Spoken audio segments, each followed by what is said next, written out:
I don't know how anybody doesn't think that this particular agency isn't just a jobs program. It's one last point. As you probably know, I feel like I've talked about it at length. I've been traveling a lot, which is, I'm grateful that I get to do it. I am not complaining in any way, shape, or form. And we've got a 3 week old at home, 4 week old at home. Wow, 4 weeks as of Tuesday, yesterday, today, month old. He's a month old today. Wow. Thank you for celebrating me with that. It's also tangent on tangent on tangent. I think when my daughter was a month old, our firstborn was a month old. Yeah, you take a photo every month of them on the thing. We had that planned out for like 2 weeks before. When she was 2 weeks old, we had her month photo shoot ready to go. And well, as you just saw right now, I'd completely forgotten that my son's also a month old today. And the differences between the first and second kid is always fascinating. But anyways, been traveling quite a bit, which thankful and grateful I get to do it. And by the way, too, given obviously the circumstances, I messaged just about everybody from the time that Charlie was assassinated and said, I will do every single event that I possibly can in order to continue his legacy and everything that he was doing. And that's why we're traveling so much. And I'm grateful to do it. That doesn't mean, though, that it doesn't come without some headaches. I deal with TSA on almost a daily basis. And I can tell you definitively, anecdotally, obviously, that I don't know how people think that TSA isn't just a jobs program. I understand the need for security at airports. I get it. I'm not saying that it shouldn't happen.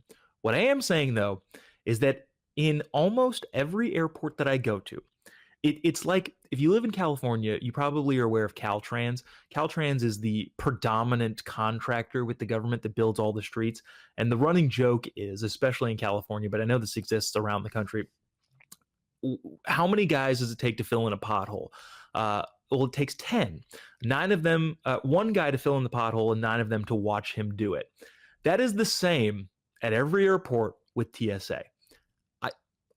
And I'm not bashing TSA necessarily. I'm just saying that there are so many people just kind of milling around. I don't know what we're doing. And if they're not milling around, again, I don't want to disparage all TSA people because there are several nice ones that I've interacted with. I think specifically, I was coming home from Indianapolis yesterday. I was in Indiana with Tucker on Tuesday. Wednesday morning, took a flight back home, spent a couple hours with my family before I came back out here to Houston. So I was in an Indianapolis airport, and I have pre-check because it's the best $80 you'll ever spend. You should get pre-check. And so I was in the pre-check line, and just the most rude guy. I know it was 5 o'clock in the morning on the East Coast time, so it was like 2 a.m. for me. So I'm, barely awake. And I'm getting out my license, and I keep my license in my wallet. And in my wallet, along with my license, is also my credit card. And so I get up to the TSA thing, and I pull out. I have to pull out my credit card in order to pull out my license. That's just the way that my wallet is set up. And I pull out my credit card because I need to get to my license to give to this guy. And before I can get to my license, I don't need that. I know, dude.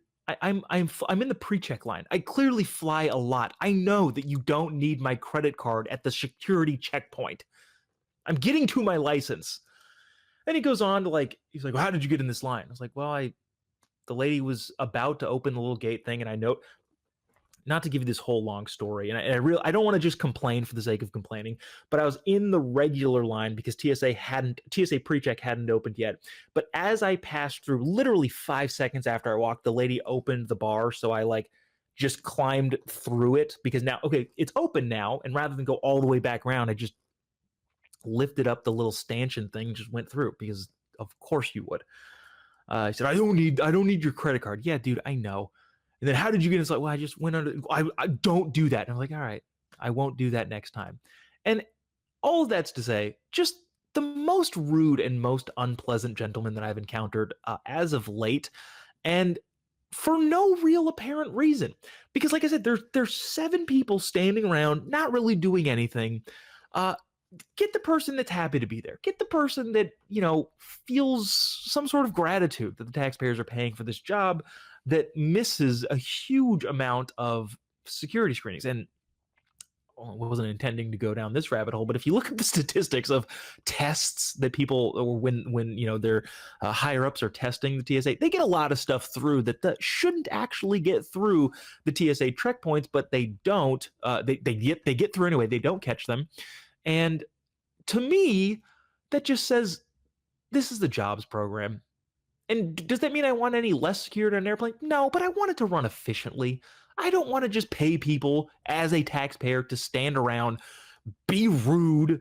Not saying that all of them are rude, just saying that you know, a lot of encounters you have sometimes there's some entitlement there. There's a minimum amount of power that some people think that they are entitled to, and I don't know, that comes out in an aggressive and often rude tone. And so all of this is to say, I'm okay with government agencies, obviously. We have a government. I think they should do the job that they are assigned and designed to do. And for TSA specifically, I would like to make the process a little bit more efficient. Do we need 9 people standing around a conveyor belt, 7 of them doing nothing, and then 2 of them waving you through the little metal detector thing? Probably not.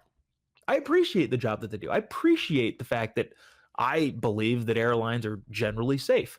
And I think we do it a little bit more efficiently and with possibly a better attitude in a lot of different cases. Again, I don't necessarily want to complain about it. I mostly want to bring the attention to it so that next time you're in an airport, maybe take some mental notes and report back on your experience. tpt@tpusa.com is the email if you have any thoughts, comments, concerns, experiences in the TSA line, as I have, probably hundreds, if not thousands at this point, and continue to have pretty much every day.